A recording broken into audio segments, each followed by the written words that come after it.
Hi guys, on this show we're looking at Outerbridge, Gilman, Barry, Yoba, Lewis, Doug, Robinson and Candy. We're looking at 1993's Cool Runnings.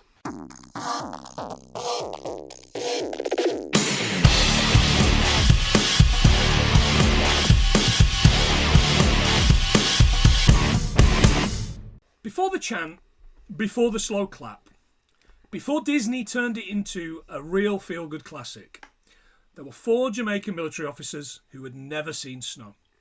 In 1988, at the 1988 Winter Olympics, they lined up one of the most dangerous events in sport, flying down ice at nearly 90 miles an hour in a sled with no brakes.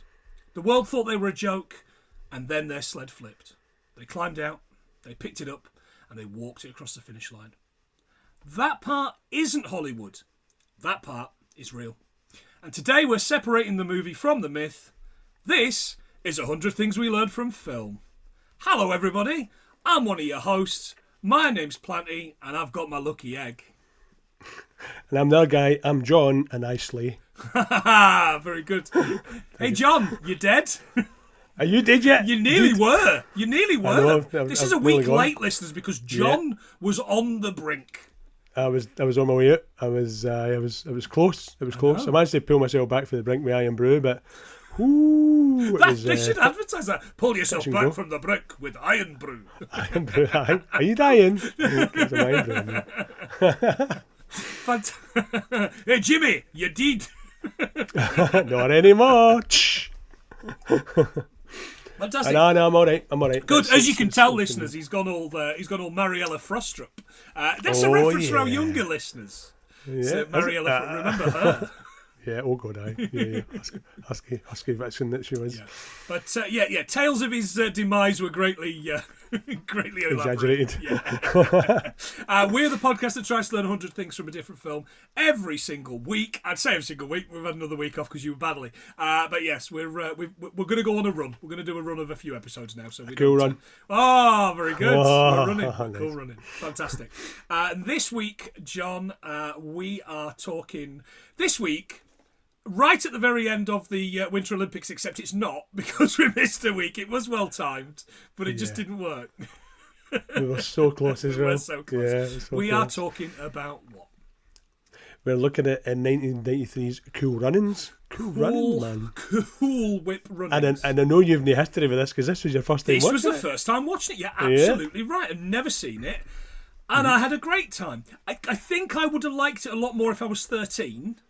Than 46, but I had a time. It is what it is. It's better on the second watch, and we'll do a crying count, listeners.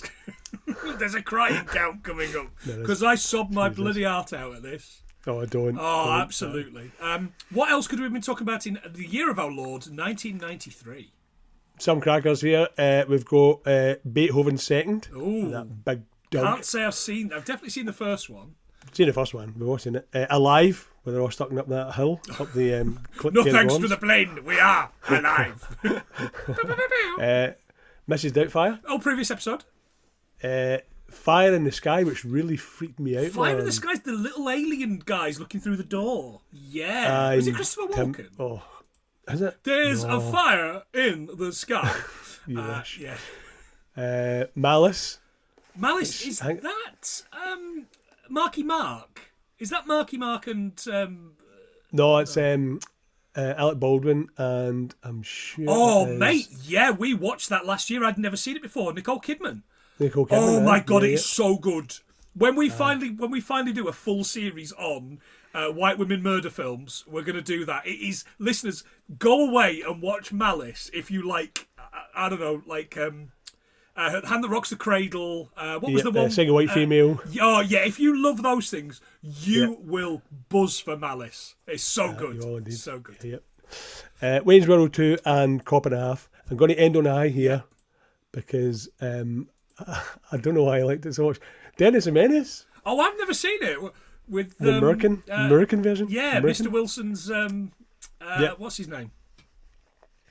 Yeah, that man in the film. Walter Matthau. Hey, Dennis, get over here, Dennis. Yeah. Right. You didn't do Jurassic Park, which we did which previous episode. Because we do it all the time. Well, you Come got to on. do it all the time. Previous episode. All right, and Jurassic Park. Oh, well done. Oh, wow. Thank you. Wow. Yeah. Fantastic. If you like what we do, if you like all this bullshit, then give us a quid and we will shout you out on every episode. We'll also put you on a spinny wheel. We have spun the wheel. Somebody has won, and next week's episode is going to be a lovely trip down memory lane for probably for a lot of people. I've got a feel it's going to be one of those really popular episodes.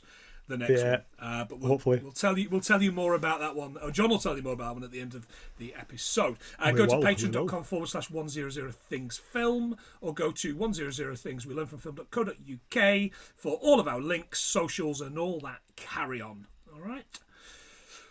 Shall we get involved? Let's do this. Fantastic. Right, okay. I've got my pen, I've got my pad. Cool runnings, John. A budget of 17 million it cost, and it made 154 million. That's all right, isn't it? That's pretty good. That'll do. Disney's first full live action film was Treasure Island back in 1950. Oh, right, Just okay. so you know. Fantastic. 1950, what a year that was. What a year I assume it was, yeah. Dawn Steel Productions. Dawn Steel produces this. Did you get on anything on Dawn Steel? No. Not to be confused with Dawn Penn, who's all over this film, by the way. No. Dawn Steel, one of the first women to run a major Hollywood film studio. She rose through the ranks of merchandising and production at Columbia Pictures to head Columbia. That's pretty cool. 1987, she got that job. She oversaw Flashdance, Top Gun, Fatal Attraction, and The Accused. It's not bad. Nice. Cool Runnings was her first Disney film as a producer. Steele's father, this is up there with facts of the episode. Steele's father changed the family name from Spielberg before she was born. She would have struggled to get ahead in the business if she was another Spielberg. Or she'd have done really well because nepotism. Yeah. Either Nepo baby or Neil baby. Yeah. The name Steele was chosen to reflect her father's weightlifting career. What? That's pretty good, isn't it? Lucky she didn't change it to dumbbell then, eh? The director, Jon Turteltaub. Jon Turteltaub. Too turtley for the Turtle Club, is Jon Turteltaub. National Treasure, apparently. Treasure. Previous episode. All the National Treasures, aye. And the Meg. TV series. There's a National Treasure TV series which I never watched. I didn't realise. No. But he done the Meg as the well. Meg's rubbish. I don't care who knows it. Meg. It's crap. His dad wrote US TV comedy Sanford and Sons. Right. Which is Steptoe and Son for countries that don't understand subtlety and cultural nuances. I'm looking at you.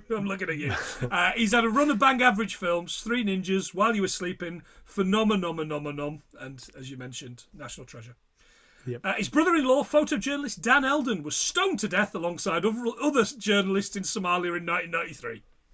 God. Right. That's no nice way to go. On with the Disney family film, is it? Yeah, let's do it.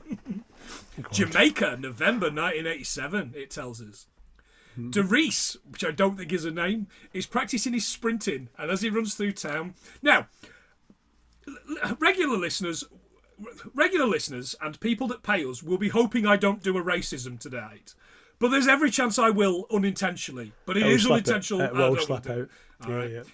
So he's practicing his runs through the town. There's this old woman. She's like, I could watch the backside all day. She's fantastic. There he goes. I know it. Right, Jamaica, November 1987, John. Heavy rains caused by a slow-moving tropical depression. I think that's what I've got at the minute. What? But 3 to 5 inches of rain on Friday, November the 6th, and 5 to 7 inches, lucky girl, on Saturday, November the 7th, causing significant flooding. The UK celebrated its first Black History Month in October through to November 1987, highlighting the 150th anniversary of the Caribbean emancipation. Love that. Right. Hans Zimmer did the score. I didn't realise that until I saw it. Well, have you got loads of Hans Zimmer facts, or are you going to save that for next week? Just the usual. Oh, I've got this one. His first score was for Moonlight in 1982. Not to be confused with the Sybil Shepherd and what's his name? Oh, Bruce. Sybil Shepherd and Bruce Willis. Yeah, Bruce Willis. absolutely. But he co-wrote it and co-composed it with Stanley Mayers, who was his mentor. Oh, nice. Okay. It's the island's annual pushcart championship. Sanka has this gang of child slaves working his cart. He does, doesn't he? Mr. Sanka, can we get a day off, please? He's the Caribbean Fagin. Another coal for the fire.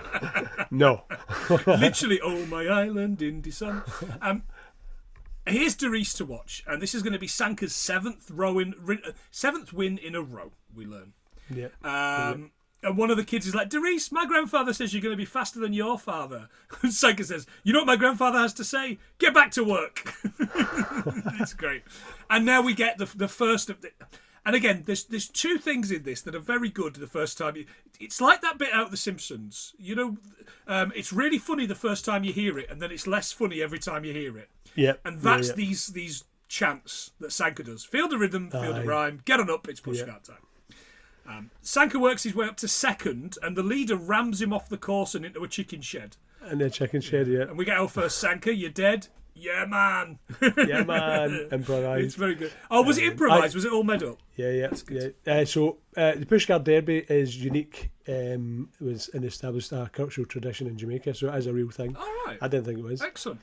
I thought it was boxcar racing, but they call it pushcart. All right, okay. It was first organised as a competitive event in Discovery Bay, Jamaica, in 1975 by Con Pink, the community relations supervisor of a mining company called Kaiser. Con Pink of Kaiser sounds like something very different, but I can't quite. It really does, doesn't it? The event was organised to further community relations between Kaiser and the Jamaican populace. Now, here's where the true story starts. In 1987, two American businessmen named George Fitch and William Maloney observed the pushcart derby and thought that it looked similar to bobsleigh. The Americans collaborated with the Jamaican Olympic Association to recruit Jamaican track athletes as well as soldiers to create the Jamaican national bobsleigh team. The pushcart derby event was discontinued in the year 2000, boo, but reinstated in 2016. Yay! Bring it on. Derice has got trials tomorrow for the Olympics. It's the finalist of the trials for the Olympics. And the top four get to run and get through.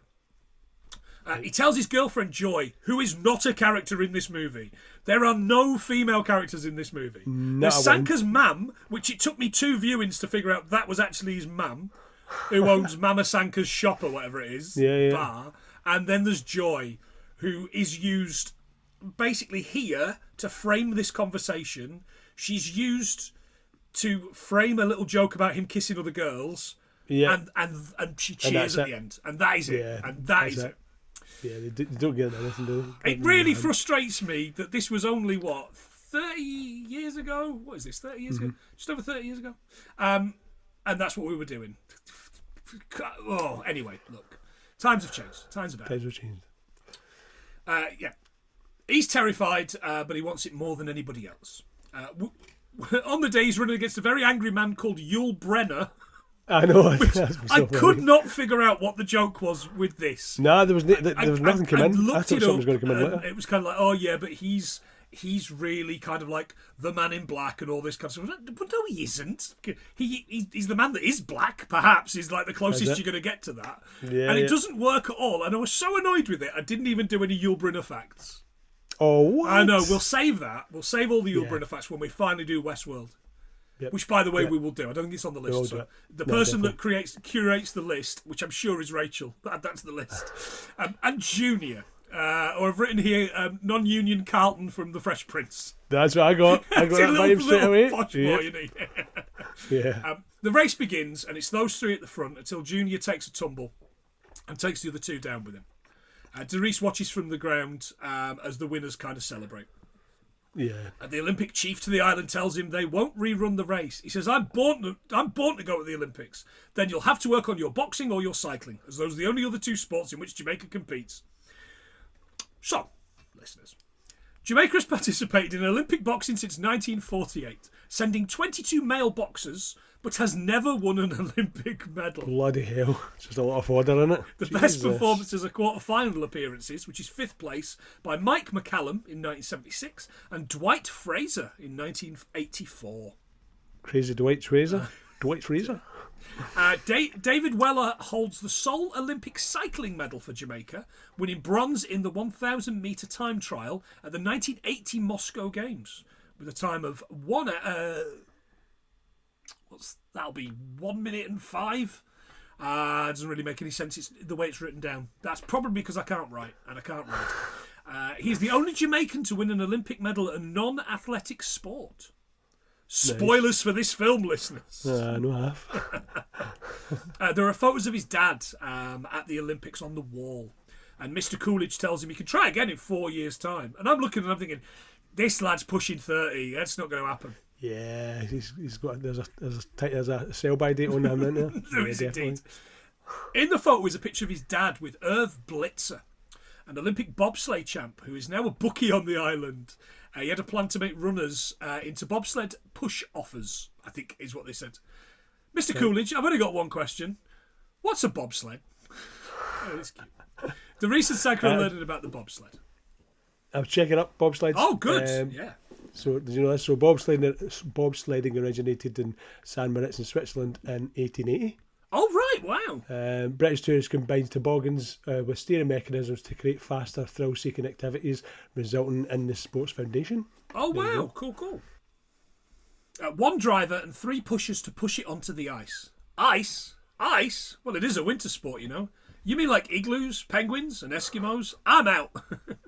He says you could be famous. You could have your face on a Wheaties box. Yeah, actually, I had to look them up. I'd never heard of them before. No, me either. What'd you get? Right, Wheaties, here we go.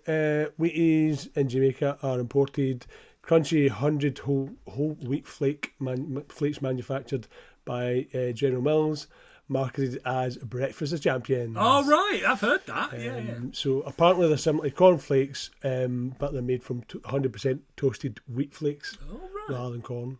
Okay, great, fantastic. Introduced as Washburn's gold medal whole wheat flakes in 1924. There you go. First person on a Wheaties box, John. Baseball player Lou Gehrig. Of course it was. Which of course launched him to stardom and disease? Question mark. I don't know. You know. That's not going to go. That's not a clip for the show. No. Nope, the first female sports star on a box, Babe Didrikson Zarias, a golfer. Babe? I've seen the picture, mate. She was not. Jesse Owens, of course, was the first African-American on a box. And Sanka says, when you need me, you don't have to give me a load of lines. Just say you're my best friend, and we've been through a whole heap together, and I really need you. He says, you're right. You are my best friend, and we have been through a whole heap together, and I really need you. No. And it's cute. Good. They drive to see Irv Blitzer at a bar. He's enjoying a red stripe and listening to a race on the radio. His horse has lost. The boys approach him. Greetings, sled god. Would you be interested in training the first Jamaican bobsled team? He threatens them with a pool cue, but they don't give up, including hiding in this toilet waiting for him. That's quite creepy, isn't it? I'll come back tomorrow, and the next day, and the next day. Irv explains there's no snow, there's no time, and they don't have him, and they need him. He does not want to be involved. Derice passes him the picture of his dad and Irv together. I haven't seen this picture in 20 years. It's John Candy, by the way, listeners. The great John Candy, who, I'm not saying he's phoning it in here, but this was really close to him dying. I think he died the next year, didn't he? Or maybe the year after. Yep, I think it was his third last film. Was it really? He looks knackered. That's definitely. I'm double checking, but this is third last. So it was Wagons East, wasn't it? Yeah, and atrocious Canadian bacon. Canadian bacon, and then that was it. Eek. Give me a chance. If we don't have what it takes, you can give up. He says, well, you're a couple of decades late. 20 years ago, you came here to make a Jamaican sprinter into a bobsleigh champ. Now's your chance. Sometime later, Derice has a gang of lads together in a room, and Blitzer shows up for this video of the bobsled, which looks like it's 100 years. It looks like it's from when you were talking about the original bobsled at San Moritz, this. Isn't it? That's it. It's like one of those skateboarding Bales compilations that I get such a kick out of. I hate going back to Simpsons, but it always looks like an old Simpsons video, doesn't it? Like an old video, doing one of the educational videos.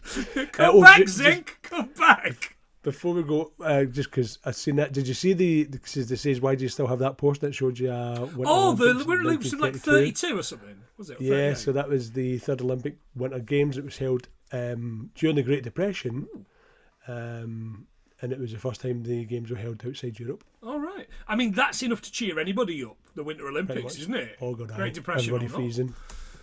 Your bones don't break in a bobsleigh. They shatter. Who's in? And the lights come back up and the room is cleared of everyone except Yul Brenner. And I still don't get the Ulbrenner guy. I can't figure it out. Yeah, they didn't even work it in, man. We may be on the same team, but I'm no one's teammate. And I'm here to get off this stinking island. Whereas the island we're on, we're here to get off of and get onto Jamaica, I would assume. Exactly, I know. We want some lilt. And some ting. But they need another lad. Here's Junior. Brenner tries to mutilate him. If it wasn't for you, rich boy, I'd be in the Olympics right now. Tell this mama's boy to stay away from me. And then there's say hello to the first Jamaican bobsleigh team. Then it starts, gentlemen, this is a bobsled. It's like a pig trough on wheels. That's So pretty bad. Sanka's upset he's the brakeman and not the driver. The driver is the first to show up and the last to leave. While buddies are drinking, the driver studies turns, stays 100% focused and bears responsibility for the team's lives, says Irv. I say we make Derice the driver. Everyone's kind of well behind it. Junior's at home practicing what he's going to say to his dad, to his beagle. His beagle. That dog's dead, by the way. Well did. Heavy did. Heavy deed indeed. Dad arrives and he's got him a job with a brokerage firm in Miami. And he won't even give Junior the chance to talk. Now we get a training montage of the boys failing to ride the sled to a cover of Wild Wild Life by the Wailing Souls. It's not a great cover, to be honest. But of course, John, the original we all know. 1986 hit for the great Talking Heads. Yeah. It's a great song. What a song. Won the Best Group Video at the 1987 MTV Music Awards. Quite right. Only made 43 in the UK, but 42 where, John? The Netherlands. Correct. 25 in the USA, 20 in the Stupid Sexy Flanders Ultra Pop chart, and number 2 in New Zealand Present. Present. Of course it did. The original version features also in Disney's Open Season. Oh, And yeah. That atrocious FIFA propaganda film that came out the other year. Do you know about this? There's a film like made by FIFA, the world football people, about the history of FIFA. Jesus. It's basically a film, propaganda film. Yeah, made by bureaucrats about bureaucracy. Oh, Jesus. And there's no football in it. And you'd be happy. There's no mention of England winning the World Cup either. That'll do. That's a good start. I'm going to watch that. You'll have to watch the one that's out next year so you can see Scotland winning the World Cup. Yeah. Defo. And the lads need to get a 6-second start, but the best they can get's about 11 seconds. Yeah.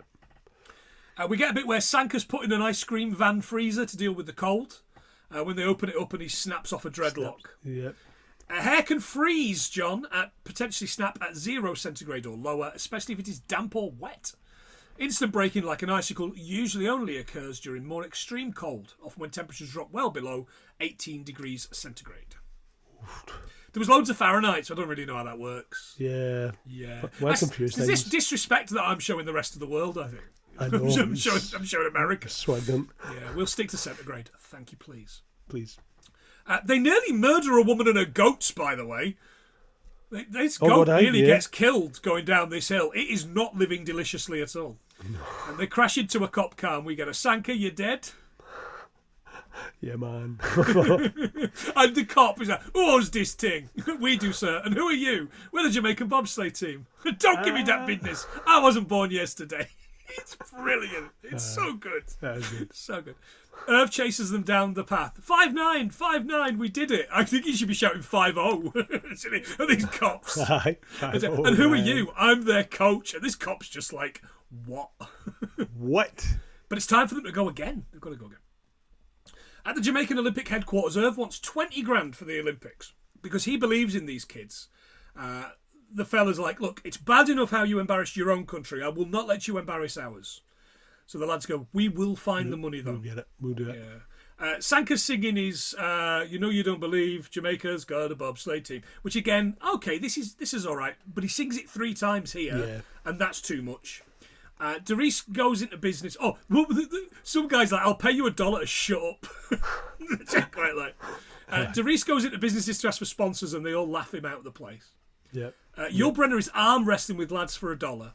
And I knew the second they had this set up, the second I saw him arm wrestling a guy for $1, that a woman would come in and he would lose to the woman. Yeah. Like it's such a standard. Yeah. And I'm not against it. It's good. Aye. It's still a trope. Yeah. And also another trope for the kissing stall. Derice is getting it on. He's getting all the kisses. Joy makes him stop. And then Sanka heads over, all the thing, and this old lady she looks like E.T., you know when they dress E.T. up? When they put her in the hat and that. That's what it looks like. It And really she's like, does. Yeah. Or that wee squirrel's face thing for Still Game. I think about that character a lot. I know. I get this. He's I get this. Oh, it's I don't know, if the old woman took her teeth out, we'd have a fun time. Says Wayne Rooney here. They make 170 bucks from the kissing booth. Sanka made $1.76. Junior arrives and empties a bag of cash from selling his car. Derice tries to turn it down. It wouldn't be proper. He says, if I hadn't tripped you, we'd already be going. Junior hasn't told his dad, though. They're just going to leave, which I quite like. Yeah, just go to Canada. So it's Calgary it was set, wasn't it? No, yes. Yeah. Alberta and Canada, right. Back in the day. The film was loosely inspired by a 1988 article in Rolling Stone by journalist Herbert Gross. Early drafts leaned into more cynical, focus on ridicule and political tension rather than the Disney uplift. Oh. So on that subject, John, Disney uplift, I got a quiz for you. You'll like this one. You'll like this one. Listeners, you'll love this one if you can understand what the hell we're talking about. No. So, I've got real Disney films and fake Disney films, John. Okay. Just the titles. And you need to tell me if Walt Diz or Walt Disney. Oh, now, Scottish listeners are loving this. Confusing as fork for any non-Scottish listeners. No idea what we're talking about. Okay. Number 1, John. The Cat from Outer Space. It does. Walt Diz, Sandy Duncan and Roddy McDowall. Yeah, I remember it. I'm Roddy McDowall.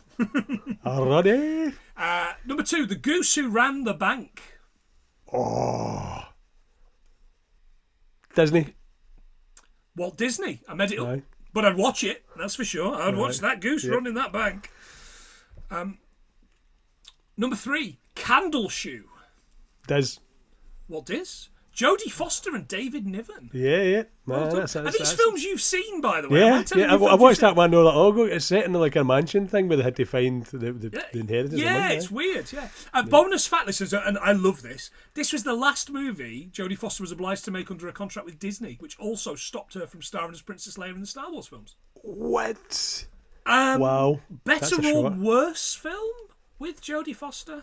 Oh, that's tough because it's her role now, isn't it? We totally associate it with. Can you imagine her on one side of the plexiglass and Jabba the Hutt on the other sides, and Jabba going, "Ho ho ho! You smell of cheap cologne," whatever he says. Man, we should do. We should do Star Wars. Fuck it, let's just do Star Wars. We should do Silence of the Lambs. Is what I'm getting at. Let's not do Star Wars. Silence of the Wars. Silence of the let's make a movie. Fantastic. I can't remember how many I've got. I think there's a couple more. Next up, John, Grandpa versus the Poltergeist. Disney. Walt Disney. Yeah, correct. If you don't make it, Asylum will. The $1 Million Duck. I'm going to say it does. Diz, absolutely. A scientist makes a duck that lays golden eggs, but they're also radioactive? ? Do you know what? Everybody's got that. By the way, he's cheating because he could be saying anything and he can't. No, I know for a fact. I know the ones that are right. So, and finally, John, last one, The Haunted Babysitter of Bayou Bend. I can say it in English if you prefer. If you don't know what I've just said. Disney. Walt Disney. Correct, John. Bloody hell, it's been a long time since you got 5 out of 5. That's a clean sweep, big man. But you know I just wanted any excuse just to do the accent today because Lordy is hot. She got the heating on and I'm sat in a tracksuit just because it looks a little bit Jamaican. Lordy is hot. Of course it is, yeah. I tried to put on my Jamaica football shirt, but I've put on a lot of beef recently and it was skin tight and nobody needs to see that. Nobody needs to see that. So I'll need a new Jamaican football shirt for the World Cup, I think, for the Reggae Boys. Right. I don't know why they're from Aberdeen. Man, we smashed that. That was really good, John. That was 5 out of 5. I am astonished. Let me just pop those down there. Brilliant. Still not going to be enough, but yeah, it's nice. Have they taken American Airways flight to Calgary? And for some reason, I've written absolutely nothing about American Airways and nothing about Probably Calgary. done it to death, to be fair. I think we have, yeah. Aye. And when they leave the airport, it's a blizzard. Sanka puts on every layer and even wears his bag, which is quite good. It's such a funny scene, that. I love that good. scene. Like, he takes every single bit of clothes out, and then when he walks out, he's got the bag on. He's got the bag over him, exactly. It looks like a big peanut, doesn't he? So funny. So funny. They head to a shop and buy big coats before heading to the Olympic registrations, where for some reason, everybody's really rude. Yes, it's their own fault for not asking British people. Which contradicts what actually happened. Oh, right, okay. Everyone was really nice. Apparently, everybody was really nice to the point where they were really popular, and actually somebody gave them one of their training slides. Oh, right, okay. So, yeah. So that's semi-autobiographical. Mm-hmm. He admits to needing a sled, and he meets his old pals, his old teammates, I think. Yeah. He registers the team for the tryouts in spite of the bloke not believing them. They need to complete the course in 1 minute 2 or under. And as he's heading, Irv sees Roger, Kurt and Harry from the US team back in the day. He gets Roger, the only real cordial one of them, to meet him at a revolving restaurant. Yeah, it's a real thing, isn't it? It is real, yeah. It's called Sky 360. Sky 360. Yeah. It's at the top of the Calgary Tower. He admits to needing a sled, and Roger says he can't give him a sled, but Irv reminds him he helped them out in '68. There you go. He helped get them to a sexy number, which was the next year. Roger asks if this is a joke, and Irv explains these guys are the fastest. They're lightning, but are they lightning on ice? And we smash cut to the rink, and the lads can barely stand up. Yeah. Sanka gives it this, move out and let the ice raster show you how it's done. And he does this great cartoon running on the spot. It looked like a Looney Tunes. That was good. A basic 4-man model would cost you $125,000 to $150,000. Wow, that's astonishing. A lot of monies. It doesn't look like it's made out of anything. No, not really. Does it? It's like 3 bits. We'll make our own. That's what we'll do. That's what we'll do. With hookers and blackjack. That's fine. A bobsled. A buzzer goes off, and here comes the CCCP ice hockey team, isn't it? The Russians there they go. Yoba knocks one on his ass. He goes, "That's right," before falling over. And it's 10 out of 10 for me. Belly laughed that. I laughed really hard at that. Later on the track, Switzerland are practicing a run. They're sleek, and with it, Derice is impressed. The next day, the lads are looking at their Swiss sled, and then they see their own. It's rusty, it's dropping to bits. "This is the boat that's going to take us there," says he. The lads drag it out the track in front of loads of communist countries like the DDR, Romania and that, who just look horrified. I know, they did, didn't they? The lads get in for the first run, and Irv's like, I'll push you off this time. "Have fun, boys. Want to put training wheels on that sled?" See, I can do this accent without upsetting anybody, I think. "Watch out for number 10 turn. It's dangerous, yeah." You've watched too much German porn. And for some reason I've written here, "We Germans aren't all chocolates and cuckoo clocks, you know." What the hell? But I think it originally was "you Swiss," and then I realised they were German. So I've ruined that. They get the push. Before Sanka wants to get out and go for a wee, he screams the whole way. Derice, I hate you, I hate you, I hate you, isn't it? It's quite good. Aye, yeah. The whole thing falls apart in a covered turn. And we get a, "Sanka, you're dead." Yeah, man. "You can go pee now." Too late. Too late. He's warm. He's warm for a little while. That night, Sanka and Yule are arguing.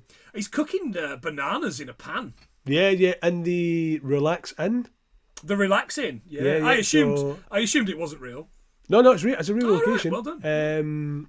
Let's see. It was took over. Well, it's located in 9206 McLeod Trail South, and has since been remodelled and now operates as a travel lodge.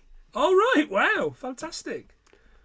Relax, don't do it when you want to go to it. Relax, don't do it when you want to fry some bananas or something. I don't know. Or bobsleighing. Yeah, indeed, yeah. When you want to come, bobsleighing. He says, "You're the kind of club-toting, raw meat-eating, me-Tarzan Eugene, big bald bubblehead that can only count to 10 if he's barefoot or wearing sandals." That's so good. And it says, "After Yul Brynner win the Olympics, I'm going to leave the island and live right down there." And he shows them a picture, and they laugh because it's... Don't. I felt really bad. Buckingham Palace. Felt really... Honestly, that's one of the emotions like, oh... Yeah, you were a simpleton. Yeah. You want to live there, you got to marry the Queen. Junior, though, because Junior's a good guy. It's all Junior's fault. Mm-hmm. But Junior says his father grew up in a one-room hut. All he needs to do is to know what he wants and work for it. The more Yul Brenners we got making it in this world, the better it will be, especially for Jamaicans. Go ahead, Yul Brynner. You go and get your palace. You get your dream. Aye, and that's the first crying for me, because Yul Brynner should go and get his palace. Aye, you know me, listeners. Big soft socialist. Big soft socialist. Big softy. Yeah. Big soft Citizen Smith there. So I dried my eyes a little bit, and we got to the next day and the next scene. And it's the first push start. They fail to get on, and it makes the paper. Junior's dad is furious when he reads it. Derice is talking to the US coach. He says, we have a good coach. He says, you got to wake up, kid. Blitzer is useless. He was busted in the 72 games weighing the front of the sled. And Irv arrives and calls him out. He says, look, yeah, your kid needs all the help he can get. So I've got a couple of things here. Please. Yeah. So the actual team coach was an American called Howard Siller, and he was never involved in any cheating whatsoever. You can actually put weights in a bobsleigh for ballast, but it's got to reach that maximum weight. So even though they're saying that, you can actually put weights in. Oh, if your lads are maybe underweight? Aye, or the bobsleigh's not, it's too light. Yeah. You can actually put weights in it. Cool, that is good. And that night the boys are getting ready for a night out. I spotted a bottle of Ting on the dresser, by the way. What? Love a bottle of Ting. The first produced in 1976 by Desnos and Geddes Limited, who were acquired by Guinness in 1993. Desnos and Geddes moving to focus on beer alone. Its soft drink facility in Jamaica was acquired in 1999 by PepsiCo. There you go. And Shirley Co. PepsiCo. The one we drink is produced in the UK using Jamaican grapefruits.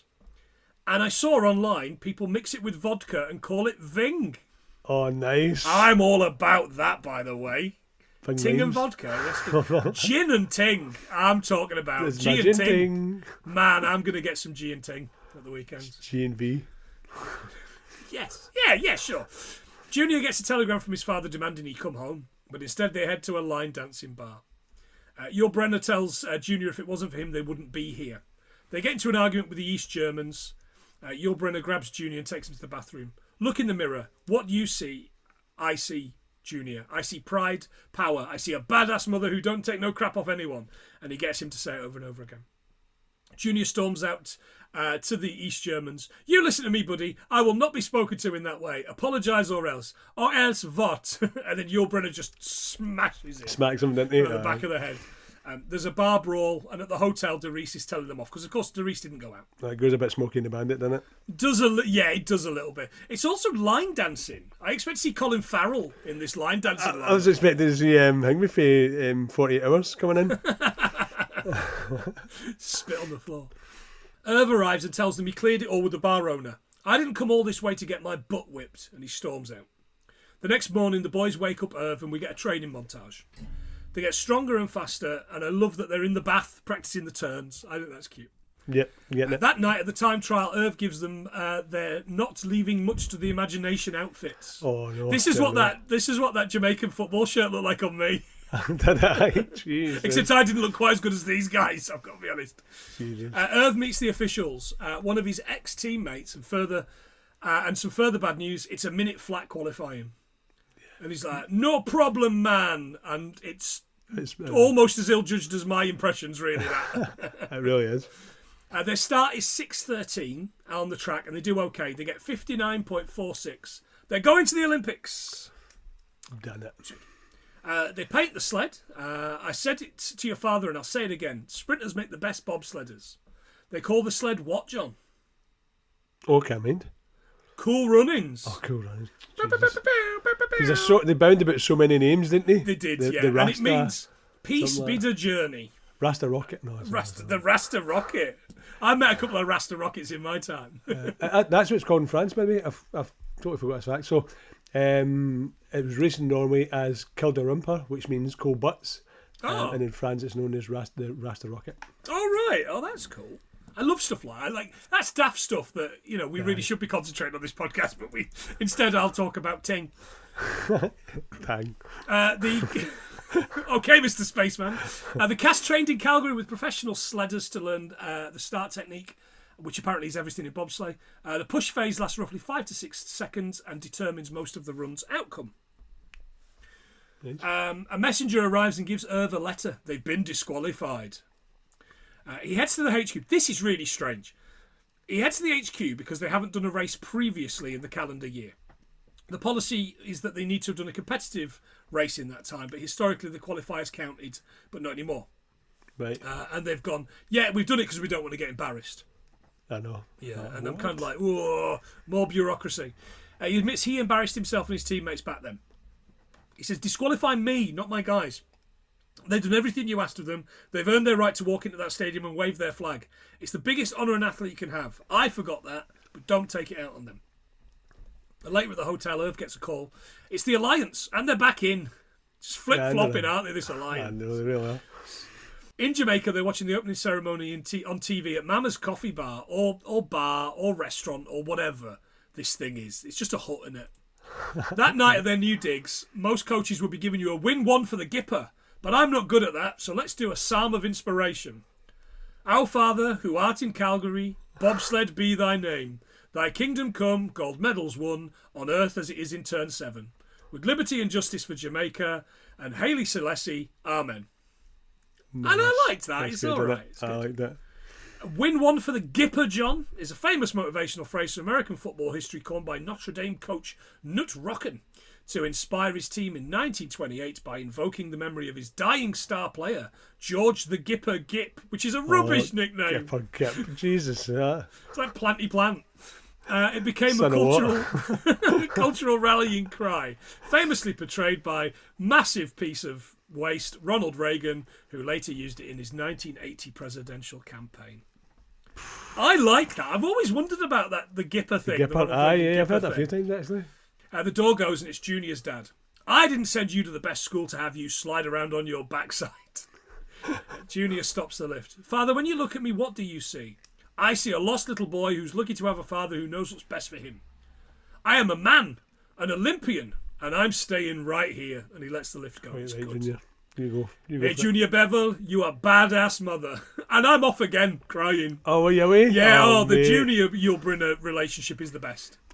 Like, I had no time for Sanka. Like, I get it. If I was 13, I would have loved Sanka. Yeah, but now I'm a 46-year-old man who struggles to have relationships with other men. That's how Present company accepted, of course. That's how it flips. I know that. But that's how it flips. I remember Sanka was my favourite bit of it. But even when I was watching it, it was like, all right. Because he's silly and he's got a lucky egg and he's got a funny accent. And it's not his real accent. These men are all American. Yeah. These men are all American listeners, which astonished me. And then I looked up Dougie Doug and realised I'd seen him in loads of stuff and I didn't realise it. Yeah. And then didn't realise it so much I didn't write it down. So again, if we get to 96, it's on me. It's always on me. It's always on me. You're just along for the ride. I'll give you the 5, maybe. There's never any blame for John on these. Nah, but I'll lie awake at night going, should have tried harder. Should have tried harder. Should have tried. Well, I lie asleep at night. It's bobsled day and Mama's cafe is heaving. I am feeling very Olympic today. How about you? Says Sanka. Bobsleigh Olympic results this year, John, as of last week. Germany won 3 gold, 4 silver and a bronze. The nation formerly known as the United States of America, 1 gold and 2 bronze. And Switzerland, 1 bronze.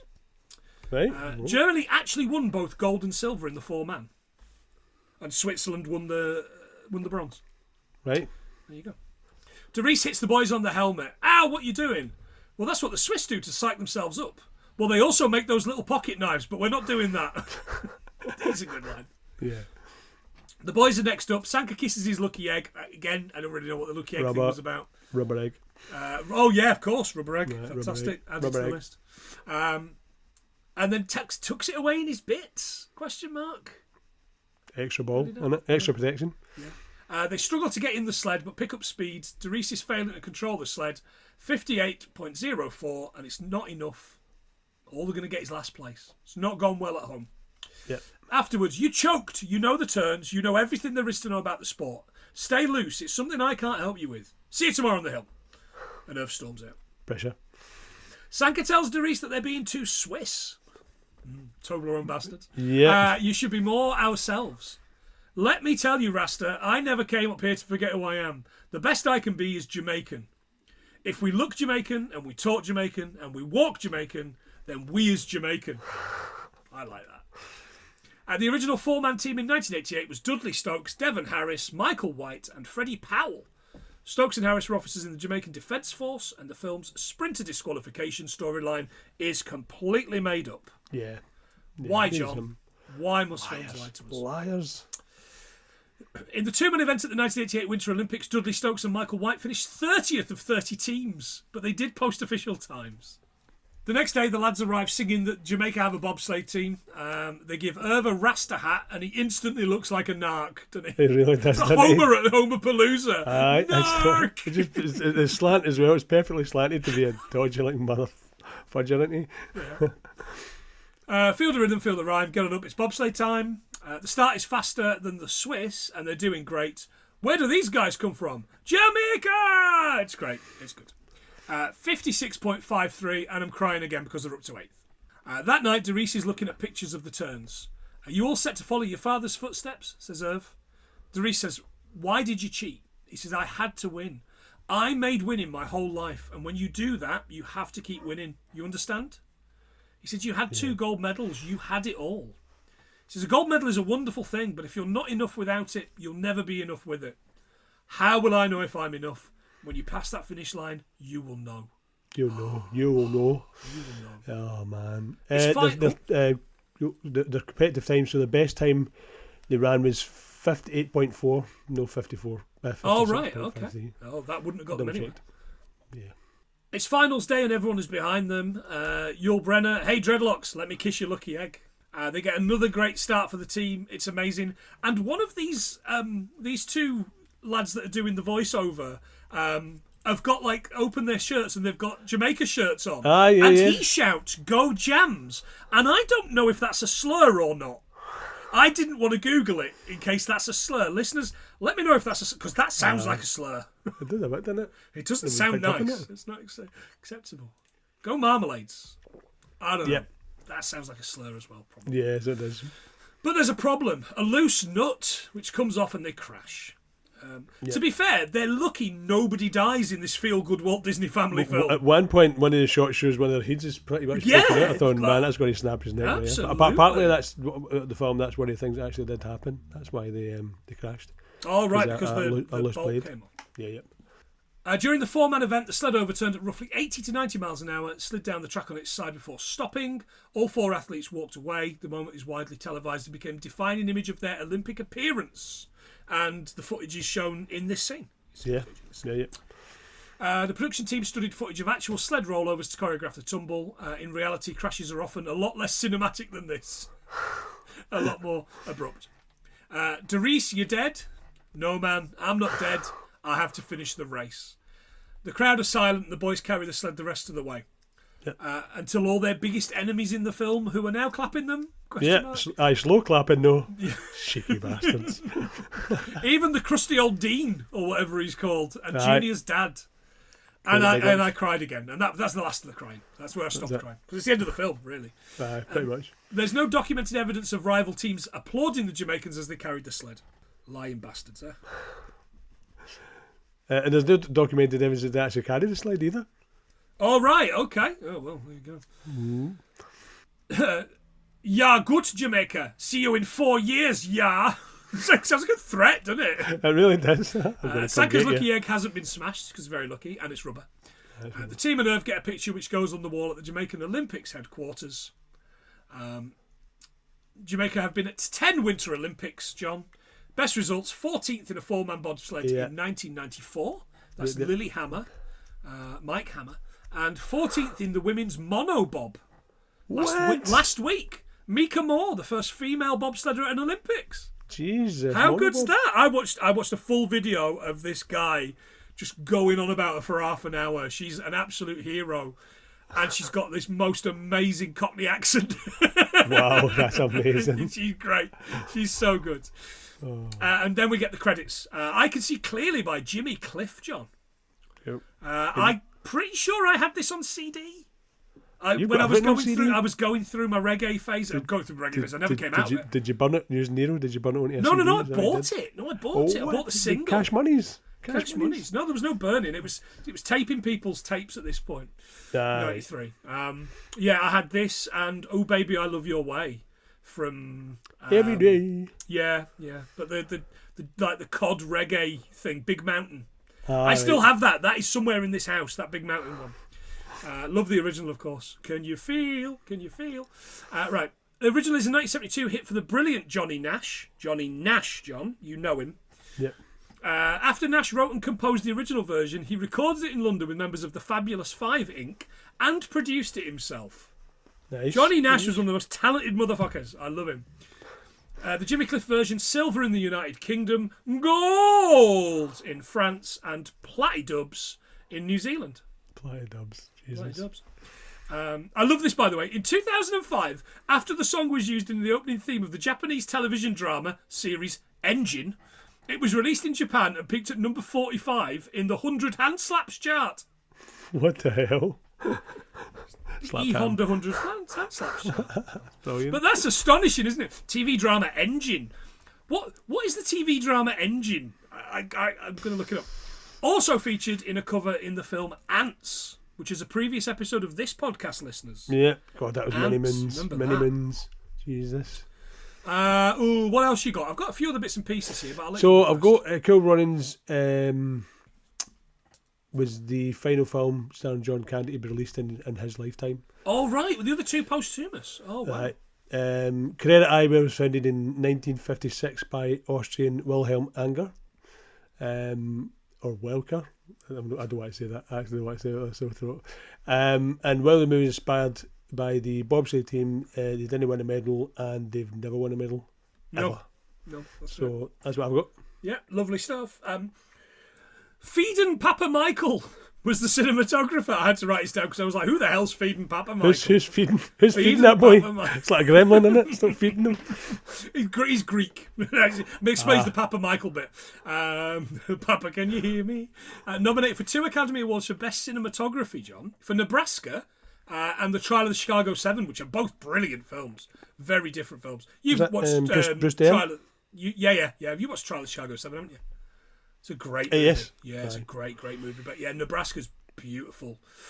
When he was 6 years old, his family relocated to the United States from Greece. His father, a well-known artist and set designer, was offered a job as a production designer for John Cassavetes. That's great. What? Right. I mean, he was never going to do anything other than be a cinematographer or work in beautiful films.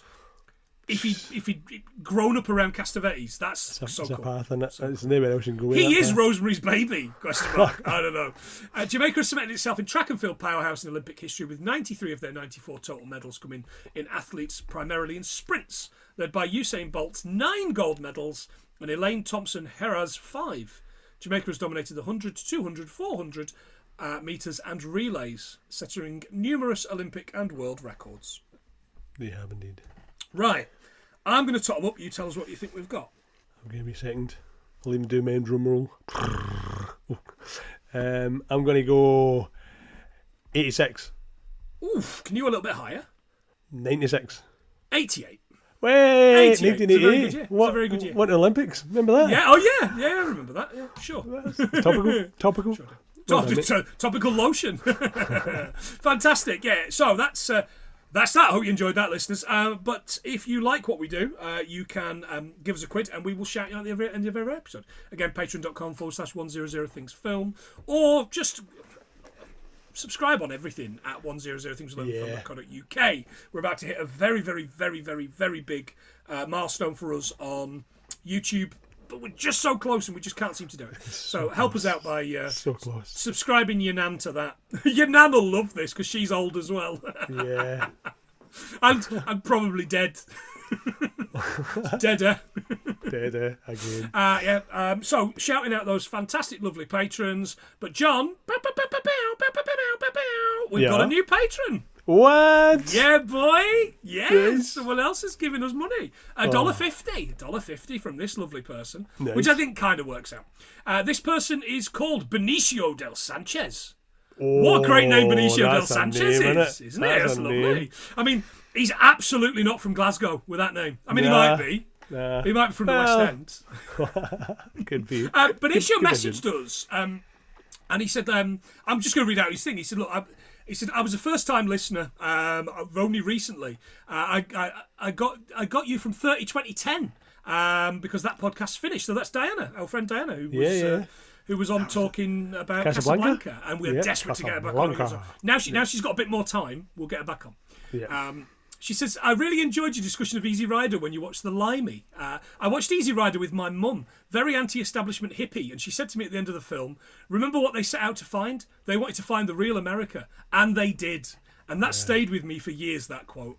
I love that. I love that. That's so good, isn't it? Yeah, definitely.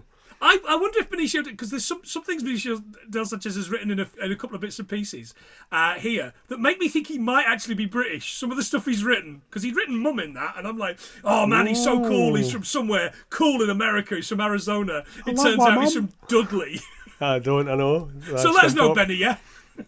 Let us know, we Benny. That'll be good. Where you fee? Where you come from? So yeah. So look, we appreciate all of you. So yeah, look, again. We're sorry this didn't come out on time, but I was just saying we don't get paid. We do get paid, so we really should be better. But you could not have recorded. You could not have recorded. When you called me, I thought, Jesus Christ, who Darth Vader here? What's going on? I was actually at one point actually sounding like the Wishmaster. Oh man, let's do Wishmaster 2. That's atrocious. No. Listeners, we watched Wishmaster 2 when John was down here last. It's Jesus. rubbish. I don't care what Paul Payne said. Like Wishmaster 1 is great. Wishmaster 2's crap. Yeah, it was basically gone from Jeepers Creepers 1 to Jeepers Creepers 3. It just went bad real quick. Man, skipping Jeepers Creepers 2, which is pretty good. Jeepers Creepers, I thought it was alright, Yeah, but then third one was so like good. CGI, it's a different guy. It was wrong. Oh, that director, though. Ooh. Oh, Jeepers Creepers, previous episode of this podcast. Yeah. Jesus. If you've not listened to any of these episodes, you've got loads to go back to, Benicio. So, right, we will shout these people out again. Thank you very much for all your support. Couldn't do it without you. Benny, we're going to add you onto the wheel and give that a spin next week when we do our next one. We're going to try and batter through these well before the end of spring. We'll see how we go. The more people add on, the more chance Stig's got of not getting picked until last. Don't. I actually, see when I say when I go to bed, I don't worry about it. I just worry about stuff. You worry about... Do you go to bed lying awake thinking, like, every time the spin comes, Stig's just, it's me this time. Please let me like that bit out of Requiem for a Dream. Is he ringing you regularly going, am I going to be on the show soon? When am I going to be on the show? Have you got my details? Have you definitely got my right name? Man, it's Requiem for a Dream. STIG.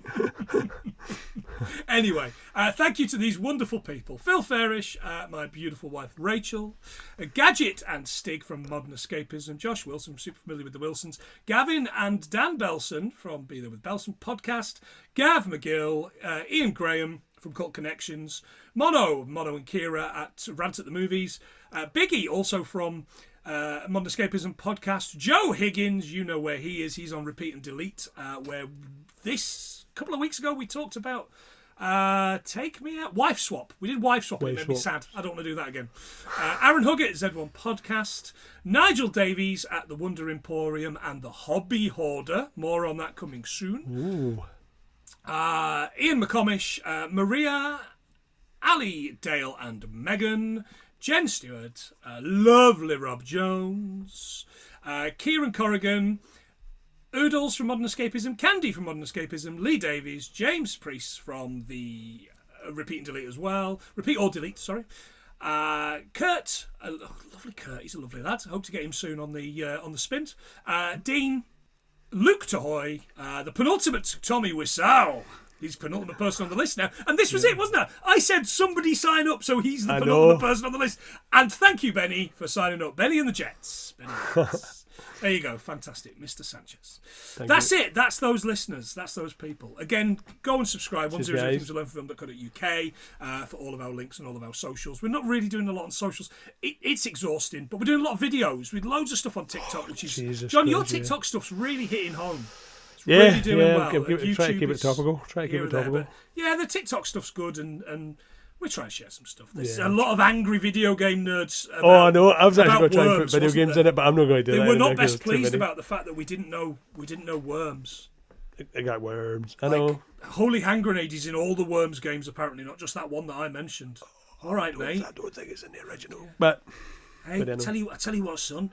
Go outside, nerd. It's a real baby Billy Bobby. I would actually go get myself an old Amiga just to prove I could my bloody point. You're such a dweeb. Anyway, that's it. That's the show. John, next week it's Patron's Choice. Yeah. Who and yeah. what?